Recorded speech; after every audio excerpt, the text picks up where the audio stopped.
another one for y'all. Check this out. Today on my YouTube channel, I wanted to share some very interesting information. Go ahead, leave a like, comment, subscribe, turn on post notifications for your boy, Yon World. Now, on this video today, I wanted to bring something to your attention.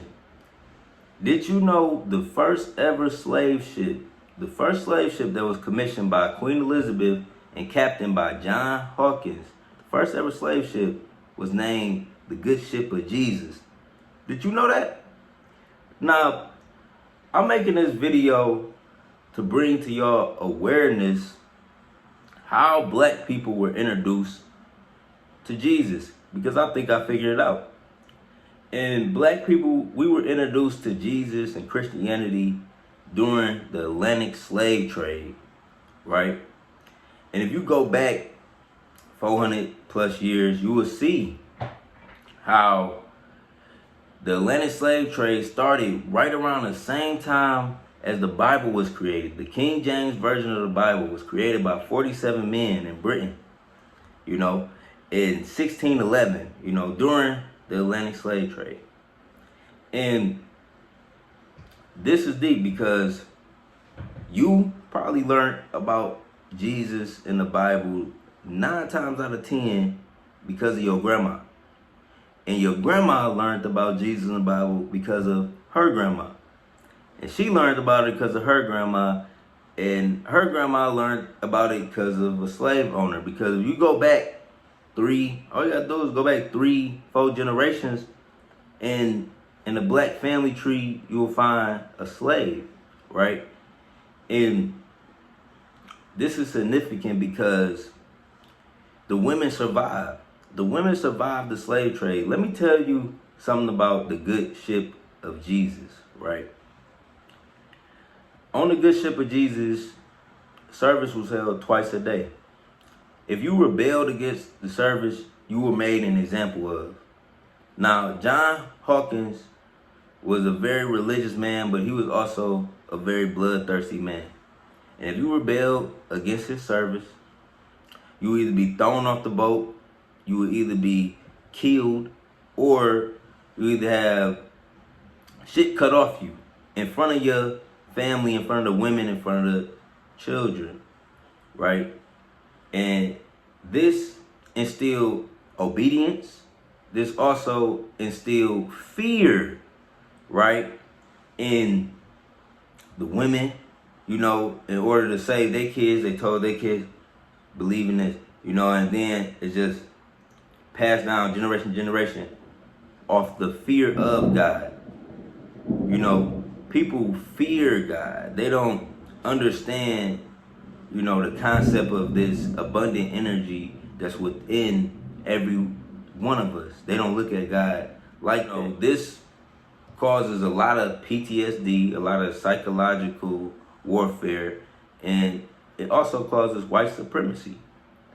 Because black people, by us subconsciously viewing God as a white man, you ain't gonna hurt no white man. Not 80% of niggas is not gonna do nothing to a white man. It's a higher number of black people that will kill their own kind before they kill a white man. And this is solely because of the psychological warfare of giving God a color. Right? Once we gave God the color of white, this gave white people a sense of authority, a sense of supremacy above everybody else. And it gives us hate toward ourselves. It's literally black people that hate their skin, hate their hair, hate how they look, hate all of the natural features, their nose, all of that shit. It's black people that hate every aspect of being black, right? And they do their best to align with other things that aren't black. So, who were we before the shit? What do we believe in? What did we come from? Because what we got to understand about slavery is they took something. They not only took us, but they took our land, they took our resources, gold, ivory, herbs. You know, we came from a very high culture, very civilized culture, very artistic culture. You know, we were very experienced in medicine and healing.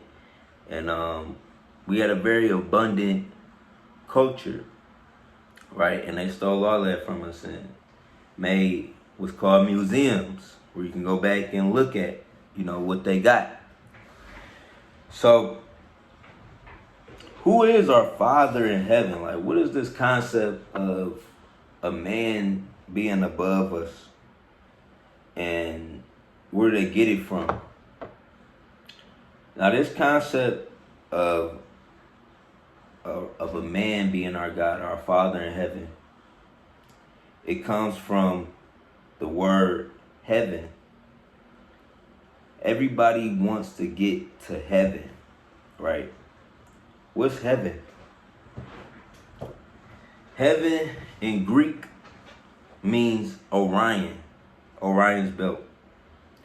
And our ancestors were so advanced, they created heaven on earth. And they aligned this place directly with Orion's belt. And this is ancient Egypt, right? If you study ancient Egypt, you will realize that that's heaven on earth. And our ancestors tried their best. They knew this time would come where we would forget ourselves.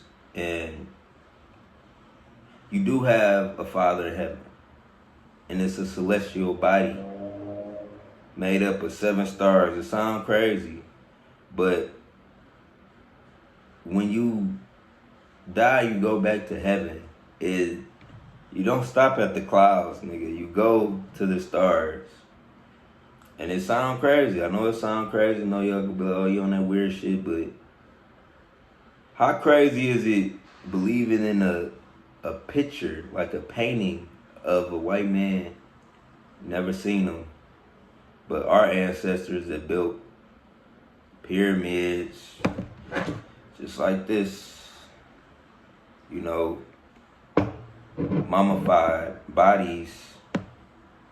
You know, you can still find bodies, artifacts, temples, writing, hieroglyphics, literally stuff left in stone,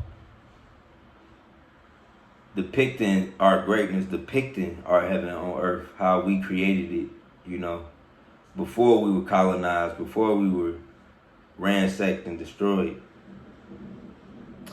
And that's why I got this tattoo right here, man. Y'all can see, the first shall be last. Because it's a lot of false prophets. There's a lot of preachers out there, man, you know, getting our grandmas, and, you know, they wouldn't take the time out to even tell you that the first slave ship was called the good ship of Jesus. I think that should strike an ancient chord in some people. Like, damn, like, you understand, like, how brutal slavery was. You understand it was hanging and killing us. And it's deep to me. It's just, it run a little deeper for me. But I know a lot of people ain't gonna even understand this video. Still gonna put it out, but y'all just gotta know the truth, man, and however form it come to you. But yeah, it's your boy, Original. Make sure to leave a like, comment, subscribe. I'm out. Peace.